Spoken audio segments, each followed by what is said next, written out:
बेंगलुरु से फिर एक घर से एक बैग मिला और उस बैग में एक बीवी बंद थी, मुर्दा।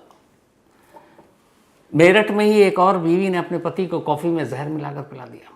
हालांकि उसको वक्त रहते अस्पताल ले जाया गया। अब भी जान खतरे में है, लेकिन हॉस्पिटल में एडमिट है।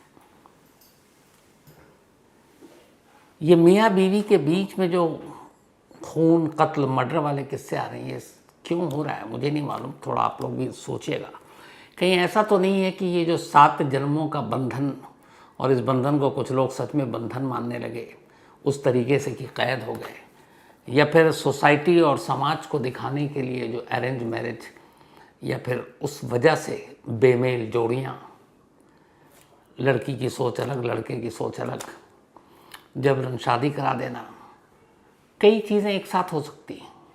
और यही वजह एक है डिवोर्स का मामला। लेकिन ये सारी चीज़ों पे बहस की जा सकती है, लेकिन इसको कैसे जस्टिफाई किया जा सकता है कि आप किसी की जान ले लें। एक पढ़ा लिखा सॉफ्टवेयर इंजीनियर शख्स अपनी बीवी को मारने के बाद, उसका कत्ल करने के बाद, लाश के करीब फर्श पर बैठ जाता है और पूरी रात उसके पास बैठा रहता है और पूरी रात उससे वो बात करता रहता है कि तुम मुझसे क्यों झगड़ा करती हो, क्यों तुम मुझसे लड़ती हो, क्यों तुम मुझसे बहस करती हो, क्यों तुम मुझ पर शक करती हो, क्यों तुम्हें लगता है कि तुम्हारी नौकरी या बेरोज़गारी के लिए मैं जिम्मेदार हूँ, क्यों तुम मेरे साथ खुशी से नहीं। सब कुछ ठीक था, लेकिन अचानक अभी फरवरी में राकेश को एक ऑफ़र मिला बेंगलुरु से, और बेंगलुरु उसने ट्रांसफ़र ले लिया, बेंगलुरु पहुँच गया। गौरी ने भी अब पति के साथ जाना था, नौकरी छोड़ दी। राकेश ने कहा चलो बेंगलुरु में दूसरी जॉब कर लेना तुम। अब मियाँ बीवी दोनों बेंगलुरु पहुंच गए फरवरी में। बेंगलुरु जाने के बाद साउथ बेंगलुरु के एक अच्छे इलाके में इन्होंने एक फर्स्ट फ्लोर पे अपार्टमेंट किराए पर लिया। अब दोनों हस्बैंड वाइफ वहीं रहने लगे। सब सेट हो गया। वर्क फ्रॉम होम अपना वहाँ से भी राकेश कर रहा था। इधर गौरी ने हर कंपनी में अपना बायोडाटा, CV जमा करना शुरू किया जॉब के लिए। अब बेंगलुरु ही उनका आशियाना था आने वाले कई सालों तक, तो गौरी ने तय कर रखा था यहीं वो जॉब करेगी। शादी से पहले भी उसने कह रखा था कि मैं जॉब करूंगी, और राकेश तैयार था। अब इधर दिन बीतने लगे, घर सेट हो गया, लेकिन गौरी की नौकरी नहीं लग रही है। धीरे धीरे गौरी पर फ्रस्ट्रेशन हावी हो गया। अब वो राकेश को टोकती कि मेरी नौकरी नहीं लग रही है, अच्छा खासा मैं पुणे में काम कर रही थी, तुम पुणे से यहाँ चले आए, तुमने अपना करियर देखा, मेरा करियर देखा नहीं। इस बात पे मियाँ बीवी में नोक-झोंक शुरू हो गई। राकेश कहता सब्र करो, मिल जाएगी, कोशिश करते हैं, अभी ज़्यादा वक्त हुआ नहीं। लेकिन धीरे धीरे गौरी को फ्रस्ट्रेशन ज़्यादा होने लगा। उसे लगा कि पता नहीं उसका करियर का क्या होगा, और इसी में मियाँ बीवी के बीच नोक-झोंक चल रहा है।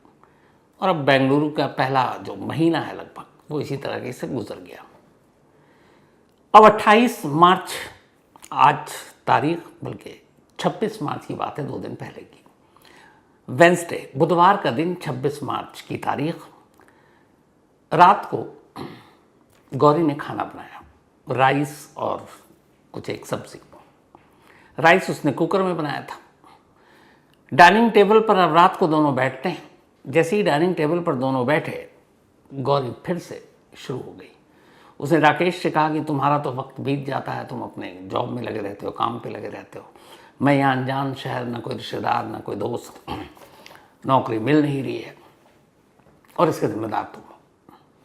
फिर से वही बात शुरू हो गई।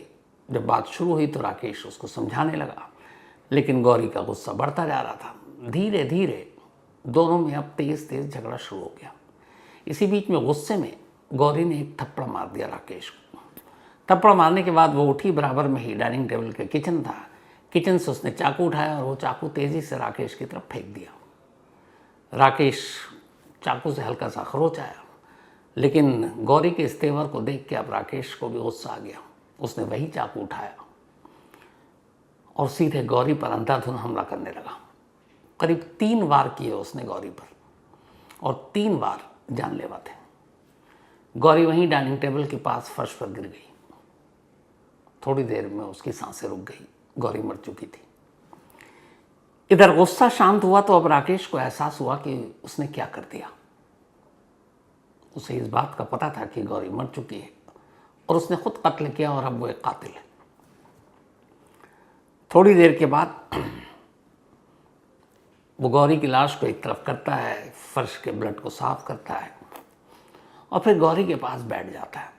खाना अब भी कुकर में है, खाया नहीं है, न गौरी ने खाया था न अब राकेश।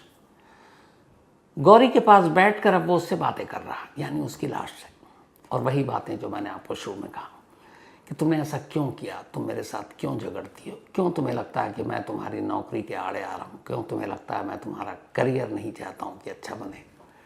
नौकरी लग जाती लेकिन हर दिन हर वक्त तुम इसी बात के लिए मुझसे लड़ती हो। हम शुरू में कितने अच्छे थे, कोई लड़ाई नहीं होती थी, लेकिन देखो अब क्या हो गया। और यही सारी बातें पूरी रात करता हुआ वो लाश के पास बैठा रहा, गौरी के हाथ को अपने हाथ में लेकर। सुबह हो गई, सुबह भी वो बैठा हुआ है।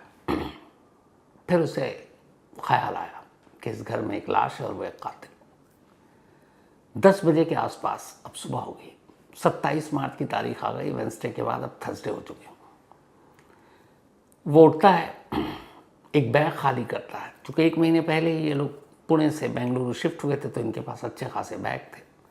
एक बड़ा बैग, ट्रॉली बैग खाली करता है। उस बैग के अंदर गौरी की लाश को पैक करता है। बैग बड़ा था, गौरी की लाश आराम से आ गई। उसके बाद उस बैग को घसीटता हुआ वो बाथरूम में ले जाता है, बाथरूम में बैग को रख देता है। फिर अपना एक छोटा सा बैग तैयार करता है। लगभग 12:30 बजे घर का ताला लगाकर वो बाहर निकलता है। नीचे उसकी होंडा सिटी कार खड़ी हुई थी। वो नीचे आता है, कार में बैठता है और पुणे से निकल पड़ता है। 5 घंटे तक वो ड्राइव करता रहता है और उसकी मंजिल थी पुणे, जहाँ से वो आया था।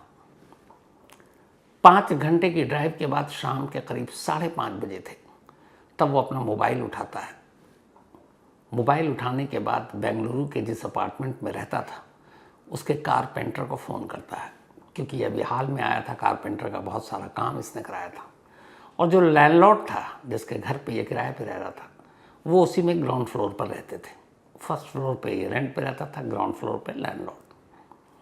कारपेंटर को फ़ोन करता और कारपेंटर से कहता है राकेश कि उसकी वाइफ गौरी ने खुदकुशी कर ली है और उसकी लाश इस वक्त बाथरूम में पड़ी है। तुम लैंडलॉर्ड को जाकर बता दो इसलिए भी ताकि वो गौरी के घर वालों को भी खबर कर दें, ताकि वो लोग आकर फिर उसका अंतिम संस्कार कर सकें। ये कहकर उसने फ़ोन काट दिया।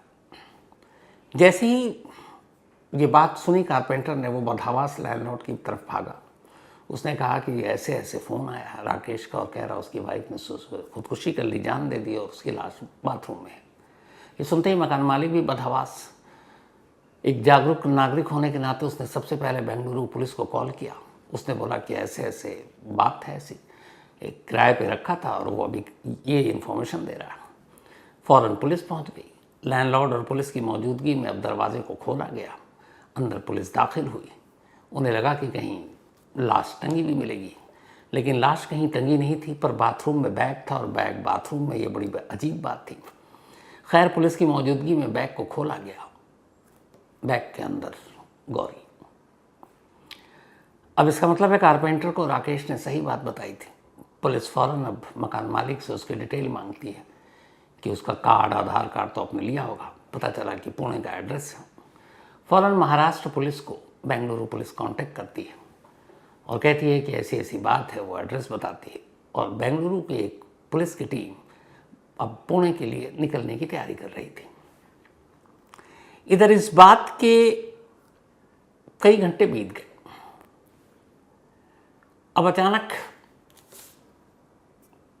27 की ही देर, मतलब रात तक ही, पुणे में एक पुलिस स्टेशन है, शिरवाल पुलिस स्टेशन। शिरवाल पुलिस स्टेशन के करीब एक होंडा सिटी कार आकर रुकती है। इस कार के रुकने से पहले एक काम और किया था। राकेश ने पहला फ़ोन कारपेंटर को किया और दूसरा फ़ोन उसने पुणे पुलिस को किया। पुणे पुलिस से उसने कहा कि उसका नाम ये है, उसने अपनी बीवी का कत्ल किया। यहाँ ये नहीं कहा कि उसने अपनी जान दी है। उसने कहा कत्ल किया है, ये एड्रेस है और मैंने कारपेंटर को भी बता दिया है, आप भी बेंगलुरु पुलिस को इन्फॉर्म कर दीजिए और मैं सरेंडर कर दूंगा। ये कहकर उसने फ़ोन काट दिया। अब इसके बाद राकेश की गाड़ी जाकर रुकती है शिरवाल पुलिस स्टेशन। उससे पहले राकेश ने एक जगह गाड़ी रोकी और फिनाइल की दवा शीशी खरीदी और वो पूरा पी गया। अब पुणे पुलिस स्टेशन, जो शिरवाल पुलिस स्टेशन है, वहाँ पे गाड़ी रोकने के बाद वो लड़खड़ाता हुआ उतरता है। पुलिस स्टेशन के अंदर दाखिल हो रहा था। कुछ पुलिस वाले उसे देखते हैं और वो इतना ही कहता है कि मेरा नाम राकेश खेडेकर है, मैं पुणे से आ रहा हूँ और मैंने पुणे में अपनी बीवी का कत्ल किया है और सरेंडर करना है। ये सुनते ही पुलिस भी बदहवास फ़ौरन उसे, और फिर वो बताता है कि इस वक्त मैंने फिनाइल पी रखी है, शायद मैं मर जाऊँगा कुछ देर में। पुलिस वाले फ़ौरन उसे अपनी गाड़ी में बिठाते हैं और फिर पास में एक सत्कार हॉस्पिटल है, वहाँ ले जाते हैं। वहाँ ले जाने के बाद डॉक्टर चेक करता है, अभी खतरे से अब बाहर है। खतरे से बाहर के बाद पुलिस जब उससे पूछताछ करती है तो राकेश यही कहानी बताता है जो मैंने आपको शुरू में कहा कि सिर्फ एक छोटी सी बात पर उसकी बीवी से झगड़ा हुआ, उसकी बीवी ने उसे थप्पड़ मारा, उसकी तरफ चाकू फेंका, उसे गुस्सा आ गया और वो कई दिनों से सुन कर ये बहुत इरिटेट हो रहा था कि मैं उसके करियर और नौकरी के बीच में आ रहा हूँ। और वो बार बार यही कह रही थी कि तुम बेंगलुरु छोड़ दो, वापस पुणे चलो, पुणे में मैं दोबारा अपनी कंपनी ज्वाइन कर लूँगी, वहाँ हम दोनों रहेंगे। मैं बेंगलुरु से जाना नहीं चाहता था क्योंकि यहाँ मेरे पास अपॉर्चुनिटी अच्छी थी। तो इस बात पे इतना झगड़ा हुआ कि कोई वजह, कोई मकसद नहीं था और जो कुछ हुआ अचानक हुआ। और फिर कत्ल करने के बाद इसीलिए मैंने इन्फॉर्म भी किया था कि घर में लाश कम से कम ख़राब ना हो, सड़े नहीं, और उसके घर वालों को वक्त रहते इसकी खबर मिल जाए ताकि उसका अंतिम संस्कार वक्त पे किया जा सके। तो एक कातिल कत्ल भी करता है, कत्ल के बाद अपनी बीवी से लगातार लाश के पास बैठकर बातें भी करता है, शिकवा शिकायत भी करता है, फिर इन्फॉर्म भी करता है ताकि उसकी लाश ख़राब ना हो और घर वाले वक्त पर पहुंच जाएं और उसका अंतिम संस्कार कर दें। फिर खुद पुलिस को फ़ोन करता है और आखिर में जहर पीकर पुलिस के पास खुद ही चला जाता है और सरेंडर भी कर देता है।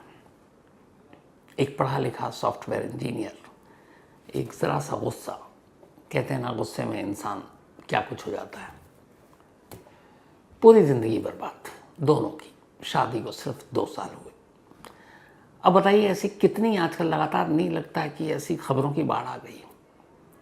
मैंने दूसरा बताया जो मेरठ की खबर है, उसमें एक हस्बैंड को अपनी वाइफ के बारे में पता चला कि इसका अफेयर है। वाइफ डर गई कि पति को पता चल गया, पता नहीं क्या होगा। तो वाइफ ने उसे रास्ते से हटाने के लिए कॉफ़ी में जहर मिलाकर दे दिया। अनजान पति ने वो पी लिया। पीने के बाद बेहोशी के आलम में उसे अस्पताल ले जाया गया। पत्नी को लगा था वो मर चुका है, लेकिन उसे शोर भी मचाना था ताकि शक न हो। पर अस्पताल पहुंचकर पता चला कि वो बेहोश है, मरा नहीं है और फिलहाल उसका इलाज चल रहा है। तो बीते कई दिनों से ऐसी खबरें लगातार आ रही हैं, आपको सुना रहा हूँ। तो पता नहीं मीम्स जो क्या कुछ बन रहे हैं। आज मुझे वो एक भरत हैं अपने ब्लैक एंड वाइट की टीम में, वो बता रहे थे कि मेरठ इंसिडेंट के बाद ये जो मार्केट में ना ब्लू ड्रम, इसकी डिमांड कम हो गई है और बहुत सारे ब्लू ड्रम को कुछ और कलर करके बेचा जा रहा है, क्योंकि ब्लू ड्रम को लेके जो मीम्स बने, जो जोक्स बने और जो बातें हो रही हैं, यही साहिल और मुस्कान वाली। तो पता चला कि ब्लू ड्रम का कलर ही बदल दिया गया, क्योंकि मार्केट में ये आ रहा है कि भैया ब्लू ड्रम नहीं चाहिए, कोई और कलर का दे दो। तो ये तक हो रहा है और ऊपर से इस तरह के इंसिडेंट। कल मैंने जैसे बताया था कि हर साल एक एवरेज है निकला है, ये 2023 का है। 2023 में 220 हस्बैंड्स का मर्डर उनकी वाइफ ने किया था, यानी 220 पतियों को उनकी पत्नी ने मार डाला, जबकि 270 बीवियों को उनके पति ने मारा था। ये आंकड़ा है। अभी तक एनसीआर भी हस्बैंड वाइफ वाला अलग से आंकड़ा नहीं देती।